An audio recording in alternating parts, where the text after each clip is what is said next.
નમસ્કાર દર્શક મિત્રો, દેશ અને દુનિયાના સુપરફાસ્ટ સમાચારમાં આપનું સ્વાગત છે। આજના તાજા અને સૌથી મોટા સમાચાર જાણીએ પહેલા ચેનલને સબસ્ક્રાઇબ કરી નાખજો। અંબાલાલ પટેલની નવી આગાહી। હવામાન નિષ્ણાંત અંબાલાલ પટેલે અષાઢી બીજના દિવસે થયેલ વીજળી પરથી આવનારા દિવસોમાં રાજ્યમાં કયા વિસ્તારોમાં કેવો અને કેટલો વરસાદ પડશે તેની આગાહી કરી છે।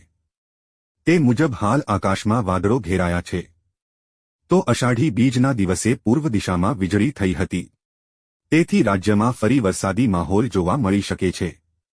9 અને 10 જુલાઈએ ઉત્તર અને મધ્ય ગુજરાતના ઘણા ભાગોમાં 1 ઇંચ કે તેથી વધુ વરસાદ વરસી શકે છે। 17 જુલાઈ પછી રાજ્યમાં સારા વરસાદનું અનુમાન તેમણે લગાવ્યું છે। શાકભાજીના ભાવમાં વધારો। રાજ્યમાં મોંઘવારીમાં સતત વધારો થઈ રહ્યો છે, ત્યારે ભારે વરસાદના કારણે શાકભાજીના પાકને ભારે નુકસાન થવાથી ભાવમાં વધારો જોવા મળી રહ્યો છે। આ ભાવ વધારાથી ગૃહિણીઓનું બજેટ ખોરવાયું છે। જણાવી દઈએ કે એક સપ્તાહમાં અંકલેશ્વર માર્કેટમાં 20 રૂપિયા ટામેટાનો ભાવ 100 ને પાર પહોંચ્યો છે। ઉપરાંત ભીંડાના રૂપિયા 25 થી 35ના ભાવે મળતા ભીંડા 70 થી 90 પહોંચ્યો છે, જ્યારે અન્ય શાકભાજીના ભાવમાં પણ વધારો થયો છે।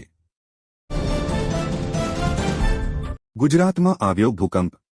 કચ્છમાં ભૂકંપ આવવાનો સિલસિલો યથાવત છે। આજે ફરી વખત કચ્છમાં ભૂકંપનો આંચકો અનુભવાયો છે।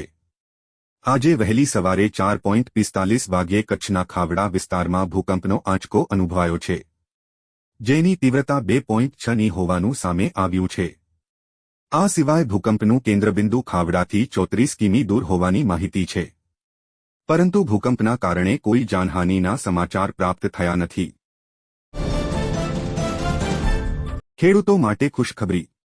પીએમ મોદી ગુજરાત બાદ રાજસ્થાનમાં પણ અનેક કાર્યક્રમ યોજ્યા હતા। એને આ કાર્યક્રમમાં મોટી સંખ્યામાં ખેડૂતો જોડાયા હતા, જેમાં વડાપ્રધાને 2000નો હપ્તો મોકલ્યા હોવાના સમાચાર આપ્યા।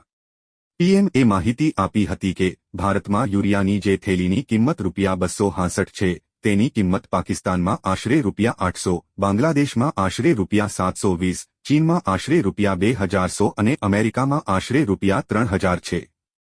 સરકાર યુરિયાના ભાવ સંદર્ભે આણા ખેડૂતોને પરેશાન નહીં થવા દે। વાહન ખરીદવા મળશે સબસિડી। ગુજરાતના ખેડૂતોની આવક બમણી થાય તે માટે સરકાર દ્વારા અનેક પ્રકારની યોજનાઓ ચલાવવામાં આવે છે।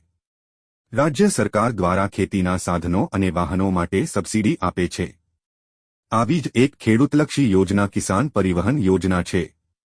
ખેડૂતો પાક ઉગાડે પછી તેને માર્કેટયાર્ડ સુધી લઈ જવા માટે પરિવહન માટે ટ્રેક્ટર જેવા સાધનોની જરૂર પડે છે। ઘણી વખત વાહનોના અભાવે પાક બગડી જતા ખેડૂતોએ નુકસાન વેઠવાનો વારો આવે છે। જો કે ઘણા ખેડૂતો માલવાહક વ્હીકલ પણ વાપરતા થયા છે, ત્યારે સરકાર દ્વારા કિસાન પરિવહન યોજના 2023 બહાર પાડવામાં આવી છે।